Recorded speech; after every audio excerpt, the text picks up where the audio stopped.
Manly man and acclaimed author Ernest Hemingway once said, "There are only three sports: bullfighting, motor racing, and mountaineering. All the rest are merely games."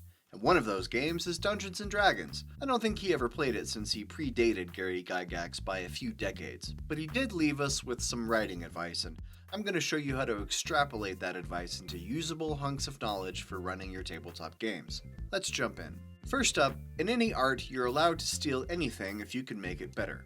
You've probably also heard another version of this quote: "Great artists steal."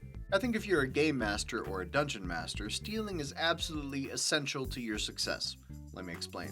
First of all, don't ever think that you have to create encounters and scenarios and mysteries that have never been done before. You'll drive yourself crazy trying to be 100% original if you're always saying, well, that idea is too much like that one WotC adventure, or they already did that idea on Critical Role. The truth is that there's nothing new under the sun and everything is like something else. As the author of over 24 novels, believe me, I know firsthand. But it's not only that being a trailblazing creator of totally unique adventure ideas is nearly impossible, it's that it's less fun. Let me explain. Stealing is fun for a dungeon master.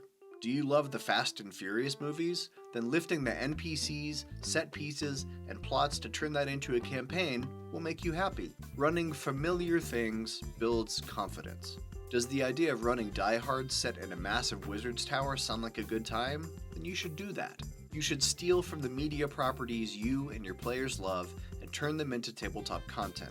If it's just your friend group sitting around a table, then you don't need to worry about copyright infringement and that whole mess. Do whatever you want and have fun stealing. Next, Hemingway said, when you're still going good and you come to an interesting place and you know what's going to happen next, that's the time to stop.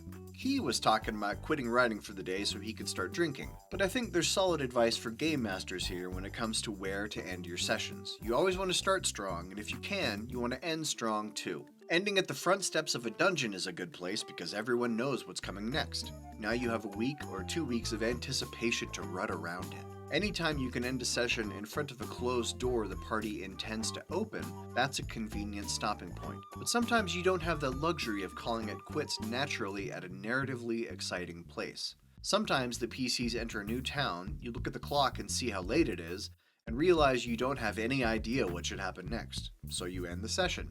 Or maybe you do have more content planned, but a player has a sudden babysitting issue and has to leave, so the session ends prematurely. I'm here to tell you that it's perfectly fine to end your session at a point where you don't know what's going to happen next. In fact, that's often a good place to do it. Say the party walks into town after finishing the last quest. Their PCs say, maybe we should visit the tavern and see if there's any work for us. Then the session has to end for whatever reason. So you say, hang on, we'll wrap up in 30 seconds, just one more thing. As you cross the street toward the tavern, you see a pair of murky red eyes glaring at you from the alley. And it's fine if you have no idea what those glowing red eyes are. You have a whole week to figure that out. And now you've just left your players wanting more and guaranteed the next session will start on a high point because you could begin with answering that question.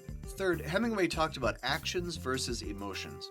I'm sure you've heard that old nugget of writing advice that says show, don't tell. It's one of the most commonly pieces of advice and one that can be hard to follow. When it comes to tabletop games, imagine a scenario where the PCs enter a tavern looking for their contact. They're told it's a woman in a blue dress, so the PCs spot her sitting alone at a table, and a player asks the DM, how does she seem right now? What does she look like? Now, you can use actions or emotions to describe her.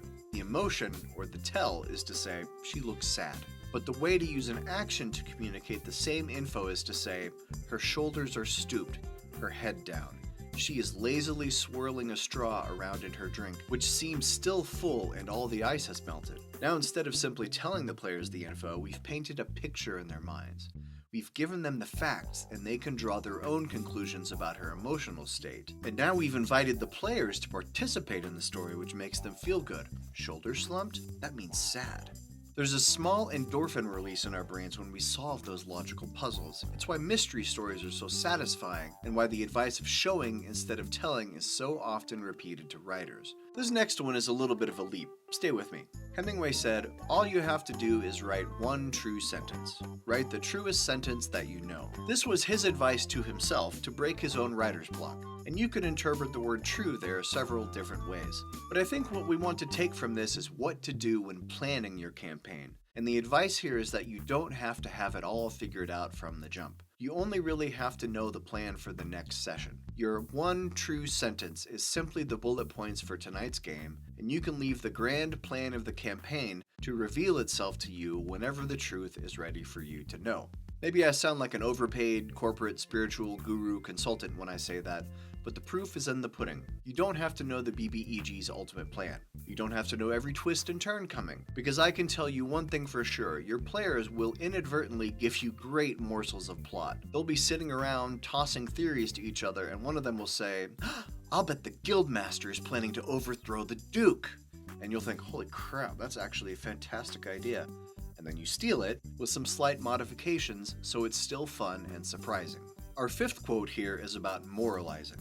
Hemingway said, get in somebody else's head for a change. Don't just think who is right. As a person, you know who is right and who is wrong. As a writer, you should not judge. When you're running a tabletop campaign, you're not writing an opinion piece for a political blog. I think one of the best ways you can turn your campaign into something with depth and longevity is to introduce moral grayness into the story. Obviously, this isn't going to be to the taste of every table. Some parties just want a morally clear NPC to point them toward the bad guys, and there's nothing wrong with that. But if you can thoroughly and honestly present two opposing sides in a conflict, you give your players the chance to make meaningful choices for their PCs. Elves versus orcs, dwarves versus goblins, giants versus dragons. Let the party meet relatable and developed NPCs from opposing factions so they can make up their own minds. Your players just might surprise you, which is a big chunk of the fun when you're a game master.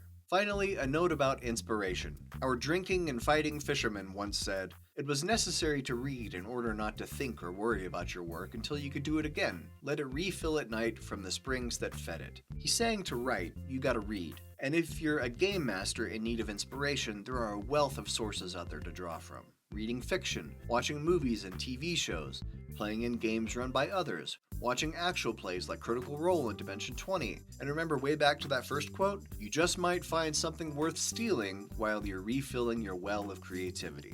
So there we have 6 solid quotes from Ernest Hemingway and how you can use them to improve your D&D or Pathfinder game. Until next time, this is GM Jim. Now go out there and drink some whiskey, run with the bulls, and run good games.